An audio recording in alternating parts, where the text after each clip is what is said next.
Queridas hermanas y hermanos, cuando uno tiene la oportunidad de visitar Tierra Santa y llegar a esta zona de Galilea, muy cercana al lago de Galilea o al mar de Tiberíades, uno descubre una gran montaña que es conocida como el Monte Tabor. Y en la parte más alta de esa montaña se encuentra una iglesia moderna levantada sobre algunas más antiguas, en donde se recuerda ese momento tan maravilloso que conocemos como la transfiguración. El momento en que Cristo está dispuesto a entregar la vida ya en Jerusalén, sabiendo que lo van a matar por su manera de ser, por su manera de hablar de Dios, por sus milagros, por su predicación y especialmente porque así lo mencionan las profecías. De hecho, Cristo quiere dar un anticipo a los apóstoles de que la muerte no es el final. Y yo me pongo a pensar a veces como aquel médico que le enseña, aquel dentista que le enseña al paciente una imagen de una dentadura perfecta para decirle que el proceso que va a llevar a cabo, que quizás sea un poco doloroso, quizás un poco costoso, bien vale la pena. Es decir, el paciente, al ver ya una dentadura perfecta, después de verse la actual dentadura que tiene con picaduras, con alguna caries, con alguna carencia, al ver aquello dice, creo que será menos fuerte el sufrimiento. Creo que el sufrimiento valdrá la pena. Creo que este proceso, este procedimiento por el que tengo que pasar, vale la pena para tener esta hermosa dentadura. Y yo me pongo a pensar que Cristo habrá pensado en los apóstoles, viéndolo en la cruz, viéndolo cómo lo azotaban, cómo lo coronaban de espinas, cómo finalmente terminaba su etapa terrena en este mundo ahí colgado de un madero.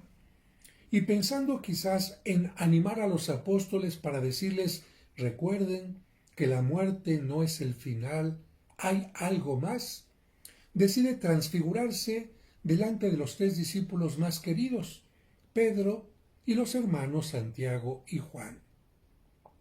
Nos dice la Sagrada Escritura que delante de ellos empieza a llenarse de una blancura especial, de una luz especial, y yo me imagino que es exactamente en la forma en la que Cristo resucita, lleno de una luz especial, de una blancura especial, así es como resucita, retomando la vida que alguien pretendió quitarle. Y precisamente con esta muestra de luminosidad, de poder, de grandiosidad, Cristo como que les da una prueba de lo que va a ser su resurrección. Pero además de esta prueba les quiere dejar muy claro que no lo van a matar como ocurrencia, que esta muerte no viene como un simple accidente, sino que esta muerte viene por dos razones especiales, como lo hemos aprendido desde que éramos pequeños o jóvenes. La primera es porque así lo decían las profecías. Y precisamente por eso aparece uno de los más grandes, si no es que el más grande de los profetas, el profeta Elías. Aquel profeta que fue el primero que multiplicó los alimentos. ¿Recuerdan? En la casa de la viuda de Sarepta hace que el pan nunca falte.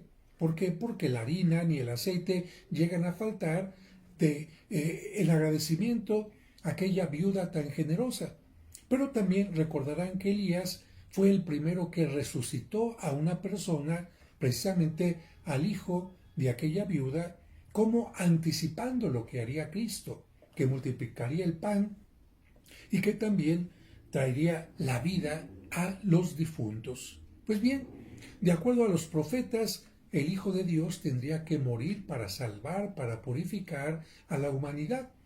Y también aparece en ese momento Moisés, que es el principal legislador del Antiguo Testamento, el gran legislador, para decir que de acuerdo a la ley, el Hijo de Dios tendría que morir para pagar una deuda, vamos a decirlo así, y que el ser humano pudiera tener nuevamente abierto el camino de la salvación. De tal manera que Cristo es claro, tanto con la palabra de los profetas, con la palabra de Moisés y con este gesto de blancura, les da un anticipo de lo que va a pasar en Jerusalén, a donde Él llega con toda la certeza, con toda la convicción, y aunque tendrá que pasar por algunos momentos de zozobra, por algunos momentos en donde incluso dice, Padre, si es posible que se aparte este paso amargo, este trago amargo, este cáliz amargo, que así sea, pero si no, que se cumpla tu voluntad. Pues bien, en ese lugar donde se recuerda esta transfiguración, hay un mosaico muy antiguo, en donde algunos grupos tienen la oportunidad de celebrar la Santa Misa y estos mosaicos se encuentran en los dos lados de una bóveda que está sobre el altar y ahí se habla un poquito de la transfiguración o, mejor dicho, de las transfiguraciones que Jesucristo tuvo, además de la del Monte Tabor. Y alguien dirá, ah, caray, otras 4 transfiguraciones además de la del Monte Tabor. Bueno, tenemos que decir que el arte representa de muchas maneras distintos elementos que tienen que ver con la transfiguración. Y la primera escena nos presenta a 2 ángeles que están juntamente al pesebre del niño Jesús, el niño recién nacido. Y de esta manera se nos dice cuál fue la primera transfiguración, la primera forma en que el Hijo de Dios cambió su manera de presentarse, porque transfiguración podríamos entenderlo como una manera distinta de ser, una manera distinta de presentarse o, dicho de otra manera, un cambio importante. Pues bien, ahí está muy claro. El Hijo de Dios, siendo Dios, se transfigura para hacerse un humano mortal, Dios y hombre mortal. Por lo tanto, ese primer mosaico nos presenta al niño Jesús flanqueado por ángeles.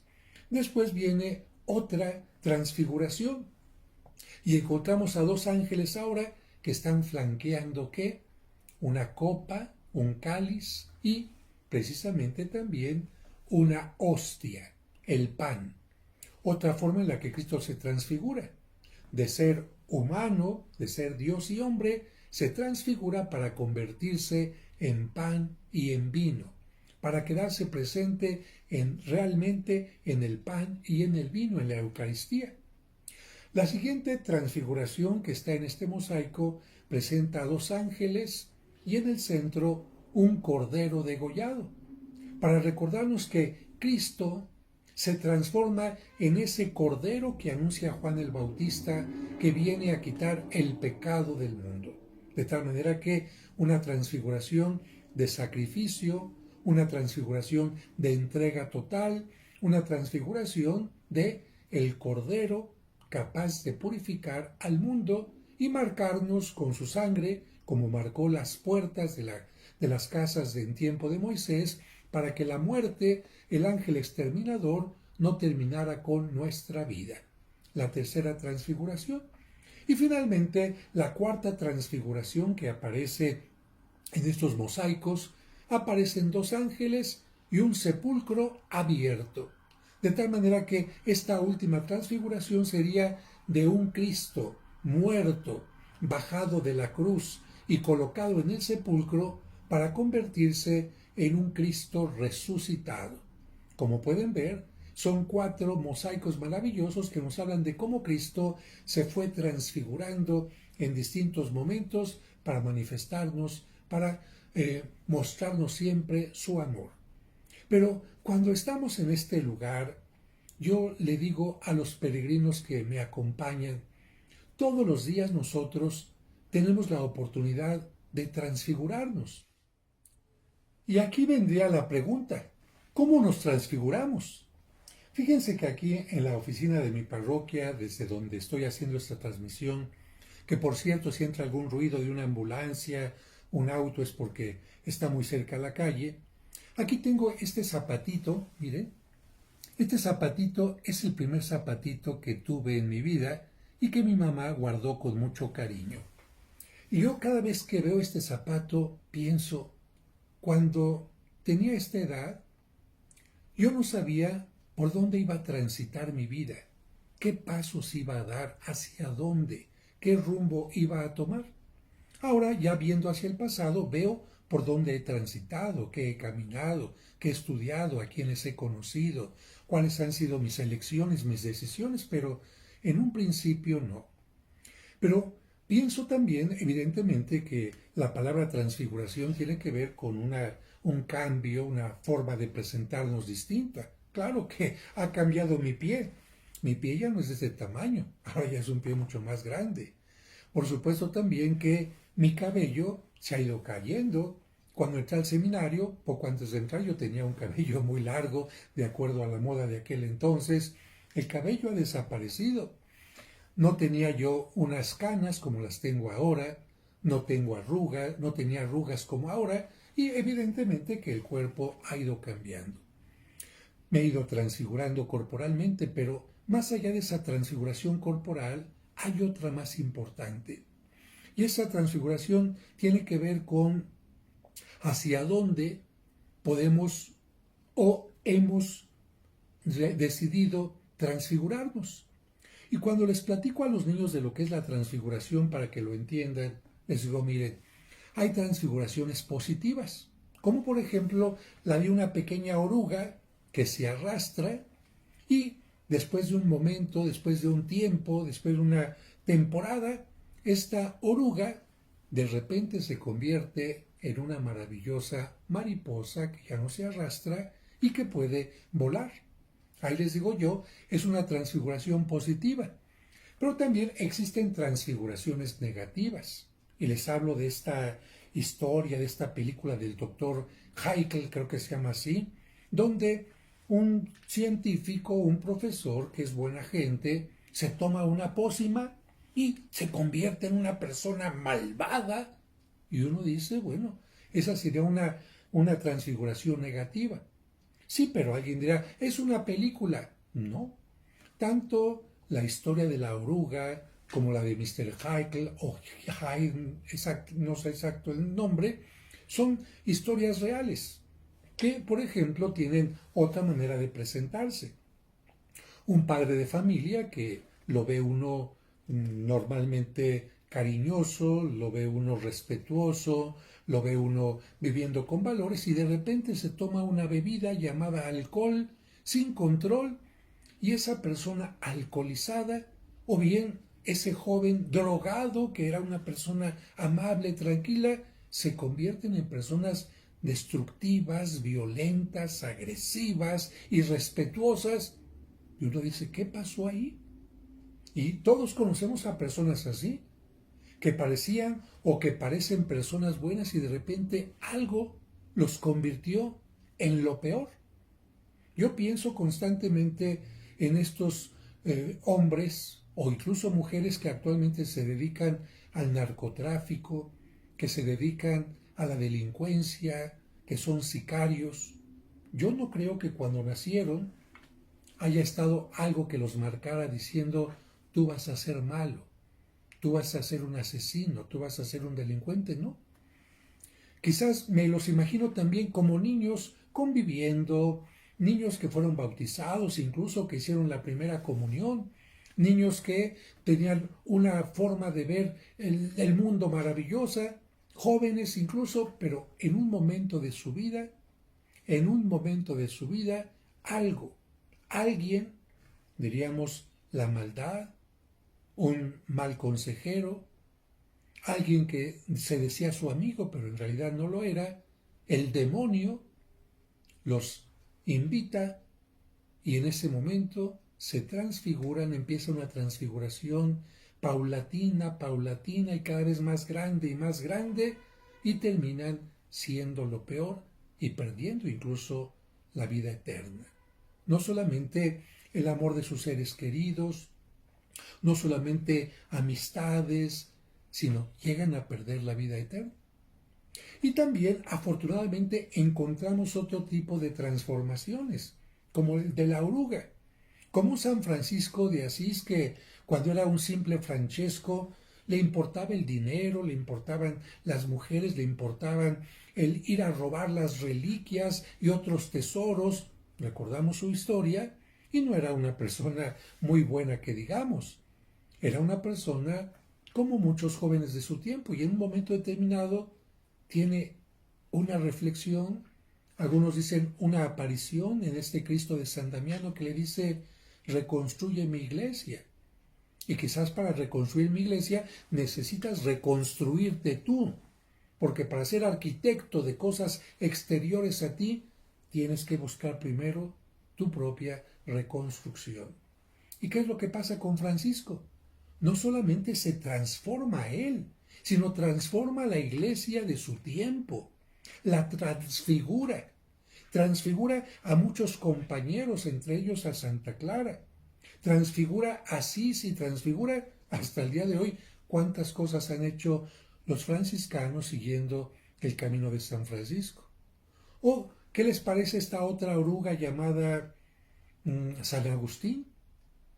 Que se convirtió ya en una edad muy avanzada, que fue un dolor de cabeza de su madre, que fue un mal esposo, que fue un mal padre, y que sin embargo después se deja tocar por Dios, gracias a la palabra, a la predicación de San Ambrosio. Qué importante es la predicación de alguien para que pueda tocar el corazón de otra persona y transformarlo. Y Agustín termina siendo un santo.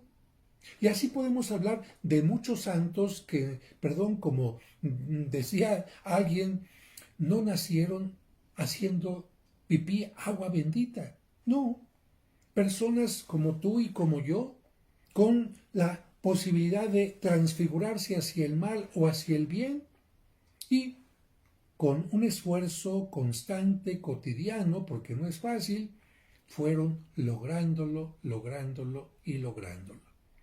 Y aquí estaría la reflexión entonces para ti que estás siguiendo esta charla, este retiro, como le quieras llamar. Piensa cuando naciste.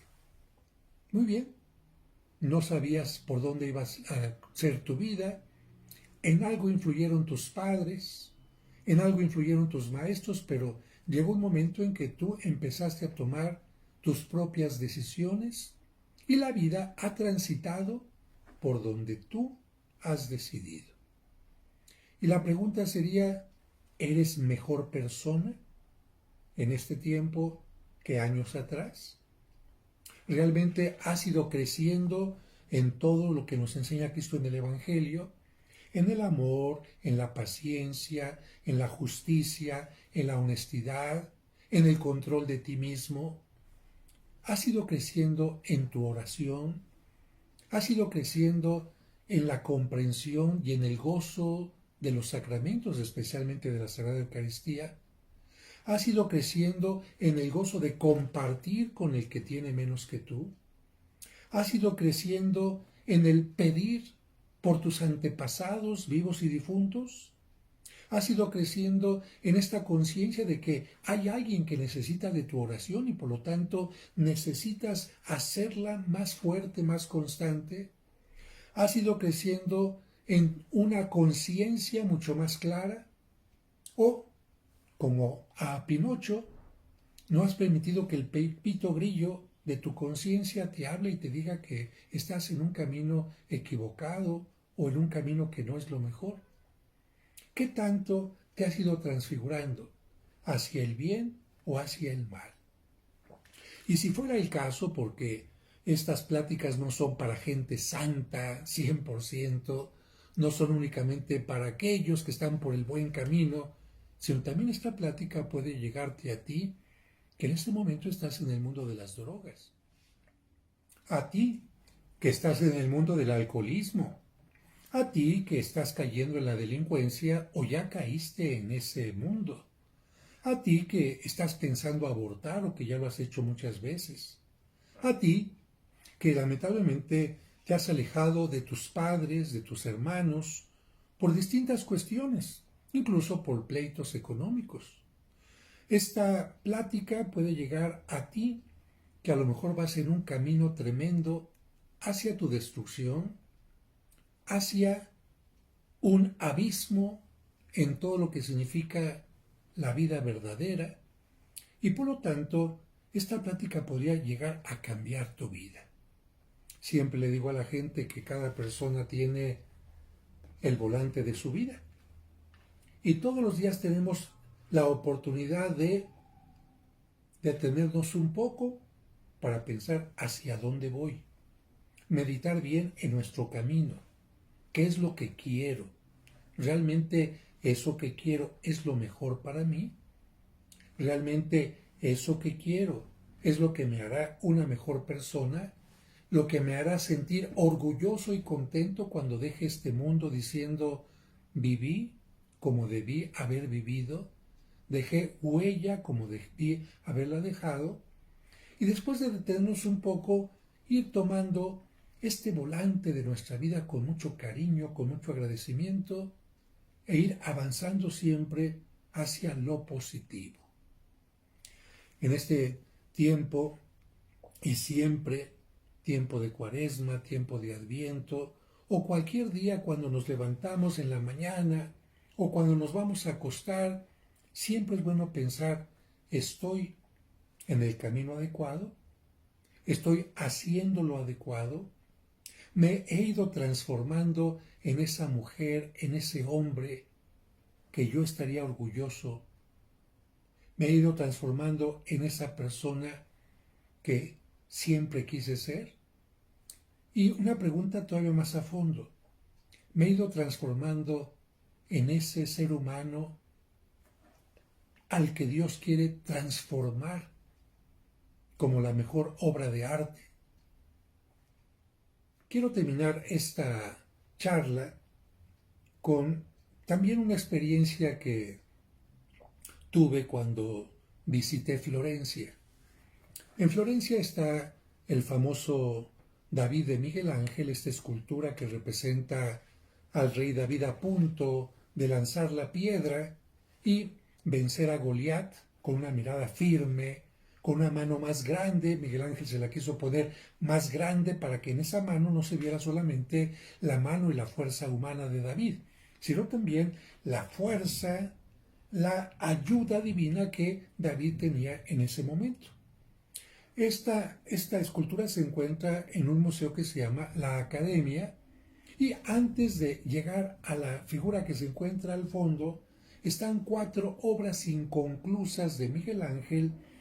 2 de ellas se conocen como Los Prisioneros y van a ser parte de la tumba de Julio II, y cuando murió Julio II se quedaron inconclusas, y otra representa a un evangelista. Pero uno ve esas piedras y uno dice, es increíble cómo una piedra sin forma, gracias a la mano, al cincel, a la mente maestra de Miguel Ángel, uno siente que van emergiendo las figuras, como si ya estuvieran ahí, como si Miguel Ángel nada más le hubiera quitado a la piedra lo que le sobrara y ya estaban ahí las figuras. Y yo cuando veo estas obras siempre pienso, cómo me gustaría ser esa piedra y decirle a Dios, Señor, sé tú mi escultor. Porque si yo quisiera esculpirme a mí mismo, a lo mejor no sacaría esa obra de arte, esa obra tan maravillosa que tú podrías sacar de mí. Porque a lo mejor yo me esculpiría según mis gustos. Y Dios diría, es que en la vida no es según tus gustos. A lo mejor yo me esculpiría según mis necesidades. Y Dios me diría, no son solamente las tuyas las que importan. A lo mejor yo me esculpiría según mis gustos.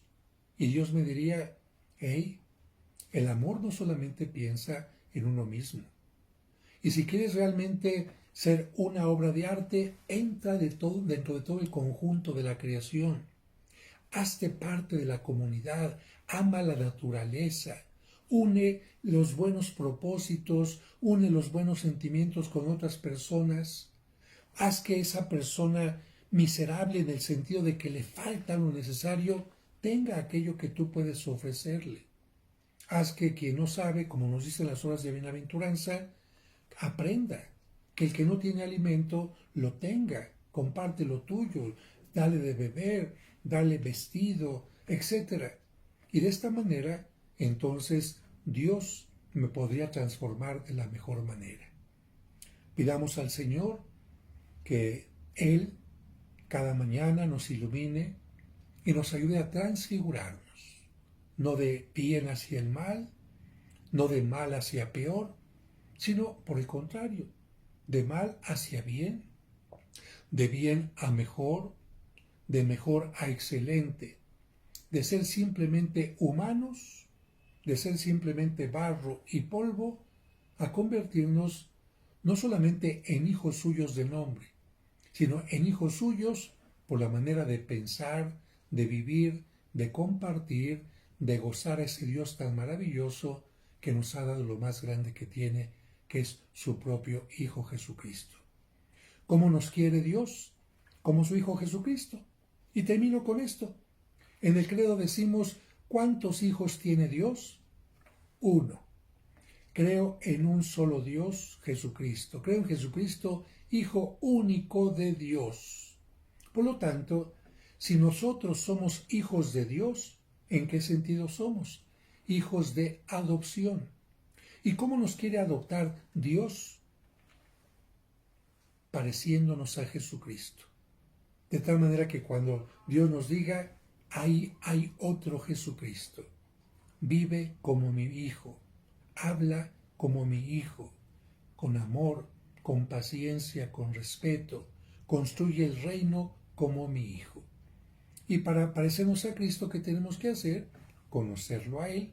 Y algo importante que decía también San Agustín, si queremos ser como Cristo, tenemos que alimentarnos de la misma madre. Por eso en las pinturas a San Agustín a veces se le representa con un chorrito de leche que cae del pecho de la Virgen María.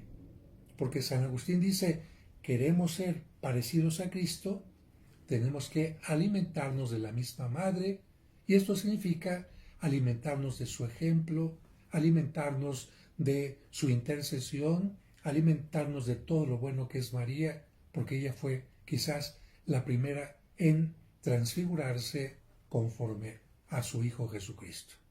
Que Dios les bendiga, y si alguien quiere entrar en contacto conmigo, recuerden, mi correo electrónico es padrejosedejesus@hotmail.com. Y después encontramos aquí algunos mosaicos que hablan de algunas especies de transfiguraciones de Cristo, porque siendo Dios se hace hombre. Y la cita del profeta Isaías, de ser Dios a hacerse hombre. Después encontraremos otro mosaico en el que se nos hace reflexionar que Cristo, siendo Dios y hombre, se convierte, se transfigura en el pan y en el vino consagrados, en la Eucaristía. La siguiente transfiguración la podíamos encontrar enfrente, donde Cristo se convierte en la víctima, en el Cordero que morirá por la humanidad para purificarla, para salvarla del pecado, y por eso se presenta como el Cordero del Apocalipsis. Y la última transfiguración sería cuando Cristo, de estar muerto en el sepulcro, se levanta victorioso.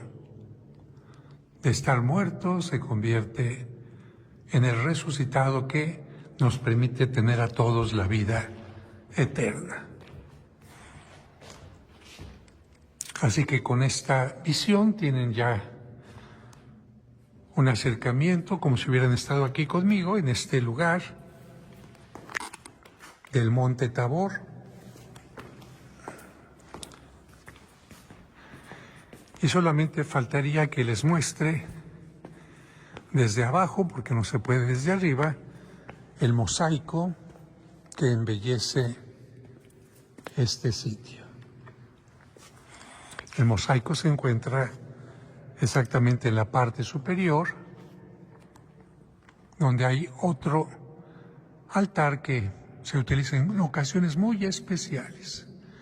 El mosaico representa a Cristo en el centro, a los lados, a su lado derecho, el profeta, o mejor dicho, Moisés, y en el lado izquierdo el profeta Elías. Y testigos de esto son San Pedro y los dos hermanos Santiago y Juan.